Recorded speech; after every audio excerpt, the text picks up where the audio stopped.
दोस्तों ये कहानी उस समय की है जब पूरी दुनिया में एक अजीब सा वायरस फैलने की वजह से सिर्फ कुछ ही लोग बचे थे जो सरवाइव कर पा रहे थे। और इन्हीं में से एक परिवार था जिसमें सिर्फ लड़कियां ही रहती थी। लेकिन इस परिवार की जिंदगी तब बदल जाती है जब इनमें से एक लड़की एक अजनबी को अपने घर ले आती है। तो दोस्तों कहानी शुरू होती है और हमें कयामत के बाद की दुनिया को दिखाया जाता है। यहाँ पर हमें रेगिस्तान के बीच में बने एक ग्लास हाउस को दिखाया जाता है और ये एकमात्र ऐसी जगह है जहाँ अभी तक हरियाली बची है। इसके बाद हमें एक आदमी को इस ग्लास हाउस के पास आते हुए दिखाया जाता है जिसे जल्दी ही कोई गोली मार देता है। इसके बाद हम उस ग्लास हाउस के अंदर रहने वाले परिवार को देखते हैं जिनमें 3 बहनें रहती थी जिनका नाम अंडी मंडी संडी था। वो उस आदमी के शरीर को अंदर ले आती हैं, जिसके बाद वो उसके शरीर के सारे अंजर पंजर निकालकर बाकी के बचे सामान को अपने गार्डन में दफना देती हैं। इसके बाद हमें यहाँ पर उनके चूतिए भाई पप्पू पथरी को दिखाया जाता है जो कि यहाँ पर बैठा सोच रहा होता है कि मेरा दोस्त जोगिंदर जहरीला सही कहता था कि अभी भी वक्त है रशियन को बजा ले, नहीं तो अगर दुनिया खत्म हो गई तो कोई नहीं बचेगा। काश मैंने उस वक्त उसकी बात मान ली होती। इसके बाद हमें बताया जाता है कि पप्पू पथरी बाहर की जहरीली हवा से संक्रमित हो चुका है, जिस वजह से उसने अपनी कुछ यादों को खो दिया है। इसके बाद ये दोनों भाई बहन अपनी माँ के पास आते हैं और उन्हें उस आदमी के बारे में बताते हैं जिसको उन्होंने मारकर गाड़ दिया था। इस पर उनकी माँ उन्हें कहती है कि इनका राजू नाम का एक और भाई था जो कि कई सालों पहले घर छोड़कर भाग गया था। अब यहाँ पर ये सभी घर वाले मिलकर कुछ अजीब सा रिचुअल करते हैं जो कि इनकी यादों को ताजा रखने में इनकी मदद करता है। अब अगले दिन अंडी जंगल में पहरा दे रही होती है, तभी उसकी नजर एक और अजनबी पर पड़ती है जो कि उसके पास ही आ रहा था और बेहोश होने से पहले वो अपना मास्क उतार देता है। अब यहाँ पर अंडी उसे मारने की बजाय उसे ग्लास हाउस के अंदर ले जाने का फैसला करती है। फिर जब ये सब उसकी माँ को पता चलता है तो वो काफी गुस्सा होती है और उन्हें कहती है कि जल्दी से उस बकरी वाले को मारकर फेंक दो। लेकिन अब अंडी चाहती थी कि वो आदमी उनके साथ ही रहे क्योंकि अब इनको भी कोई ऐसा चाहिए था जो उनकी तड़पती बिल्ली को शांत कर सके। अब क्योंकि उनकी माँ को भी मजदूरी करे काफी साल हो चुके थे और उसका कुआं भी सूख चुका था, इसलिए वो अपने कुएं को भी गीला करवाने के लिए उस आदमी को यहाँ पर रोकने के लिए मान जाती है। इसके बाद इनकी माँ इन्हें बताती है कि घायल आदमी के पैरों पर टांके कैसे लगाए जाते हैं। फिर हम देखते हैं कि रात में पप्पू पथरी की माँ उसे बिस्तर से बांध दिया करती थी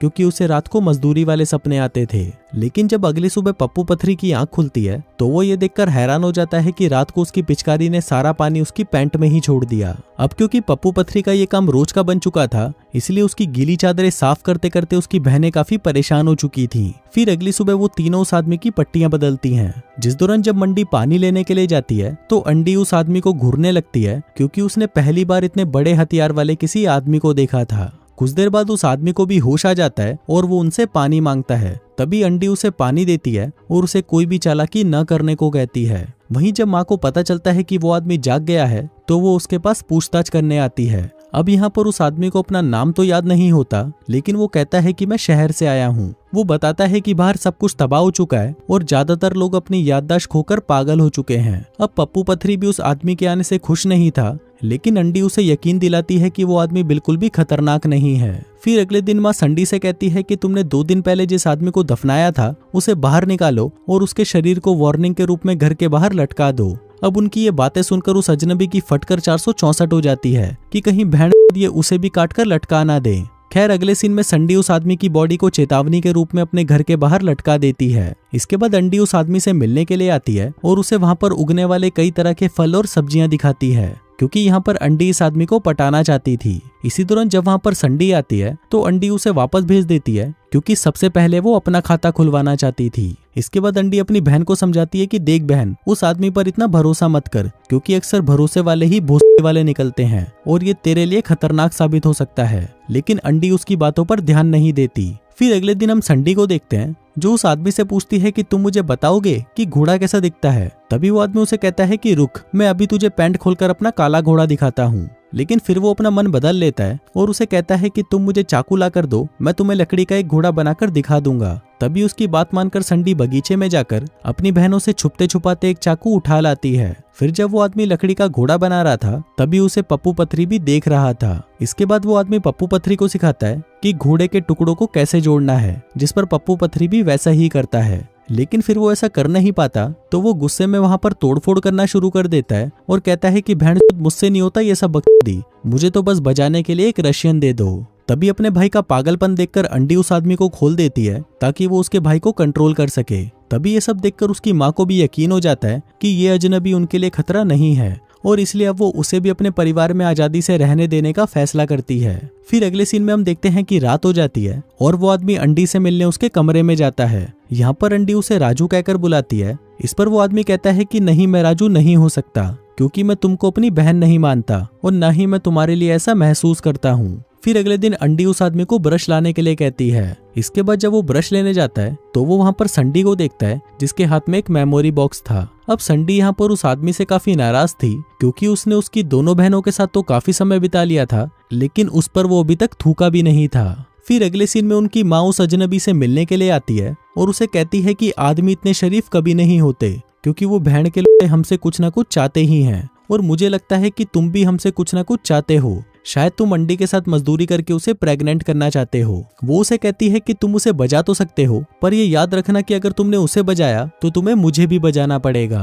फिर अगले दिन हम मंडी को देखते हैं, जो कि गार्डन में उस आदमी और अपनी बहन अंडी को दबा दबा कर मजदूरी करते हुए देखती है। अब उन्हें ऐसा करते हुए देख उसकी बिल्ली भी गीली होने लगती है और तभी उसे कुछ याद आता है। वो याद करती है कि उसने अंडी को अपने भाई राजू के साथ भी धुआंधार मजदूरी करते हुए देखा था, और यहीं से हमें पता चलता है कि अंडी उस आदमी का नाम राजू ही क्यों रखना चाहती थी। तभी मजदूरी करते समय जब उस आदमी की नजर मंडी पर पड़ती है तो वो वहाँ से भाग जाती है। फिर बाद में वो आदमी मंडी के पास आता है और उससे बात करने की कोशिश करता है, लेकिन यहाँ पर मंडी उसे धमकाने लगती है कि बुढ़ी के मैं तेरी सारी चालें समझ रही हूँ, पर ये याद रखना कि तू मुझे कभी नहीं बजा सकता। मंडी उसे बताती है कि अंडी पहले से ही दिमाग से पैदल है, इसलिए उसे कुछ फर्क नहीं पड़ता कि उसके खेत में कौन मजदूरी कर रहा है। फिर ये कहकर जब मंडी वहां से चली जाती है तो उस आदमी को वहां पर मंडी का वो बॉक्स मिलता है, जिसमें उसे उसका एक नेकलेस भी मिलता है। अब ये देखकर उसे एक आइडिया आता है, वो उसका नेकलेस चुरा लेता है और सभी से कहता है कि उसे ये नेकलेस उसकी माँ ने बचपन में दिया था। अब उसकी ये हरकतें देखकर संडी भी समझ जाती है कि ये लोग जिसे भरोसे वाला समझ रहे हैं वो साला भोड़ी वाला है। वो सभी से कहती है कि ये आदमी गद्दार है, लेकिन तभी अंडी उस आदमी का बचाव करते हुए कहती है कि मंडी तो इस आदमी से हमेशा जलती रहती है, क्योंकि वो उसकी लेना जो नहीं चाहता। अब ये सुनकर उसकी माँ अंडी पर गुस्सा करने लगती है और उसे कहती है कि तुम सभी बहनों में सबसे बड़ी थी, इसलिए मुझे तुम पर ज्यादा भरोसा था, लेकिन जब से तुमने अपने भाई राजू से ही अपनी पिंकी पिटवाई है तब से तुमने हमारी सारी उम्मीदें तोड़ दी हैं। अब जैसे जैसे दिन बीतते जाते हैं वो आदमी उनका और भरोसा जीतने के लिए उनकी माँ से उसको और काम देने को कहता है, लेकिन इस पर माँ उसे कहती है कि तुम चिंता मत करो, तुम वैसे भी यहाँ पर कुछ ही दिनों के मेहमान हो। इसके बाद माँ अंडी से कहती है कि तुम्हें हमें या उस अजनबी में से किसी एक को चुनना होगा, क्योंकि हमारे पास जो पेड़ पौधे हैं वो अब ज्यादा लोगों के लिए ऑक्सीजन नहीं बना सकते। अभी सुनकर अंडी परेशान हो जाती है, क्योंकि वो उस आदमी को भी खोना नहीं चाहती थी, इसलिए वो उसे कहती है कि अगर तुम यहाँ से चले जाओगे तो मैं भी तुम्हारे साथ जाऊंगी। इसके बाद हम पप्पू पथरी को देखते हैं, जो कि मंडी के बिस्तर पर चढ़कर उसके साथ मजदूरी करने की कोशिश करता है, लेकिन तभी मंडी उसे रोक देती है, क्योंकि अभी उसका ये सब करने का मूड नहीं था। फिर जब इसके बारे में उस अजनबी को पता चलता है तो वो मंडी से कहता है कि तुम्हें अपने चूतिए भाई की देखभाल करने की कोई जरूरत नहीं है, क्योंकि उसे भी अपनी ठरक मिटाने का पूरा अधिकार है। फिर अगले दिन वो आदमी उनकी माँ से मिलने जाता है और उसे कहता है कि पप्पू पथरी चूतिया होता जा रहा है, कल ही उसने अपनी बहन को रगड़ने की कोशिश की, इसलिए तुम्हें मेरी जगह उसे बाहर भेजना चाहिए। लेकिन उसकी माँ अपने बेटे पर उस अजनबी से ज्यादा भरोसा करती थी, इसलिए वो उसकी बात नहीं मानती।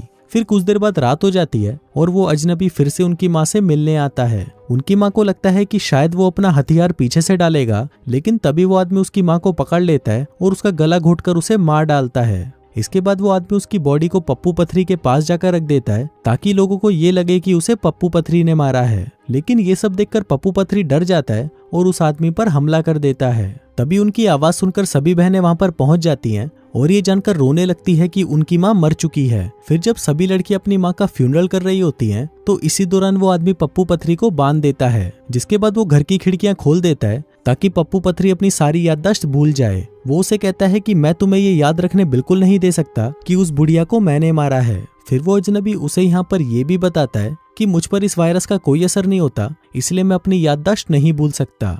वहीं दूसरी तरफ अंडी उस बॉक्स को देखने लगती है और उसे ये देखकर वो टाइम याद आता है जब वो जंगल में पहरा दे रही थी। फिर जब उसने देखा कि एक आदमी उसके पास आ रहा है तब उसने उसे मार दिया था, लेकिन जब वो उसका चेहरा देखती है तो वो काफी डर जाती है, क्योंकि वो आदमी उसका भाई राजू था। अब अपने भाई को मारने की दुख में अंडी इतना ज्यादा पागल हो गई थी कि उसने अपने मास्क को ही उतार दिया था, जिससे उसकी सारी यादें मिट गई थी। फिर जब अंडी इस बारे में मंडी को बताती है तो मंडी उसे कहती है कि उसे इस बारे में पहले से ही पता था, लेकिन अपनी बहन की जान बचाने के लिए उसने ये राज ही रखा। अब ये सुनकर अंडी को बहुत ज्यादा दुख होता है और वो अपनी इस बुरी याद को भुलाने के लिए बाहर जाना चाहती थी। वहीं मंडी उसे रोकने की बहुत कोशिश करती है, लेकिन अंडी उसकी एक नहीं सुनती। तभी वो अजनबी भी वहां पर आ जाता है और मंडी से अंडी को बाहर जाने देने के लिए कहने लगता है। इसके बाद उन दोनों को ये भी पता चलता है कि पप्पू पथरी अपनी सारी याददाश्त खो चुका है। इसके बाद जब अंडी बाहर जाकर अंदर आती है तो वो काफी खुश लग रही थी, जैसे कि कुछ हुआ ही ना हो। उधर मंडी यहाँ पर दुखी थी क्योंकि ये जगह धीरे धीरे उनकी याददाश्त को भुला देगी और सिर्फ वही यहाँ पर अकेली बचेगी जिसे सब कुछ याद रहेगा। लेकिन तभी वो आदमी उसे सहारा देते हुए कहता है कि मुझे भी तुम्हारी तरह सब याद रहेगा। जिसके बाद वो दोनों एक दूसरे के पास आते हैं और एक दूसरे को चूसने लगते हैं। इसके बाद हम देखते हैं कि मंडी अब अपनी माँ की जगह ले लेती है और इस घर की मुखिया बन जाती है। जिसके बाद वो अजनबी राजू बन जाता है और अंडी अब मंडी बन जाती है। वहीं संडी मंडी की बेटी बन जाती है और पप्पू पथरी उन सभी का भाई बन जाता है। अब जैसे जैसे दिन बीतते जाते हैं, अंडी भी अब राजू की तरह बिना मास्क पहने ही बाहर घूमने लग जाती है। फिर एक दिन पप्पू पथरी अचानक से ही जमीन खोदता है और उसे वहां पर अंडी और संडी के नेकलेस के साथ 2 कंकाल मिलते हैं, जिससे हमें पता चलता है कि माँ ने यहाँ पर पहले रहने वाले लोगों के नाम और नेकलेस को संभाल कर रखा था। जिसके बाद उसने नए लोगों को उनकी पहचान दे दी। वहीं वो आदमी भी चुपके से पप्पू पथरी को देख रहा होता है। फिर जब वो वहां पर देखता है कि एक आदमी उनके पास आ रहा है तो वो अपनी बंदूक उस पर तान देता है, लेकिन तभी वो अपना मन बदल लेता है और उस बंदूक को पप्पू पथरी पर तान देता है। क्योंकि अब पप्पू पथरी का दिमाग सड़ चुका था, इसलिए अब वो उसे मारकर इस नए आदमी को पप्पू पथरी बनाना चाहता था। दरअसल दोस्तों, इस फैमिली का ये कॉन्सेप्ट था कि जो भी यहाँ पर अपनी याददाश्त को भुला देगा, उसे मारकर किसी नए इंसान को उसकी पहचान दे दी जाएगी। इसलिए ये जो फैमिली थी वो भी कोई असली फैमिली नहीं थी, क्योंकि यहाँ पर रहने वाले सभी लोग अलग अलग थे और उन्हें भी पुराने लोगों की पहचान दी गई थी। और इसी के साथ ही ये कहानी यहीं खत्म हो जाती है।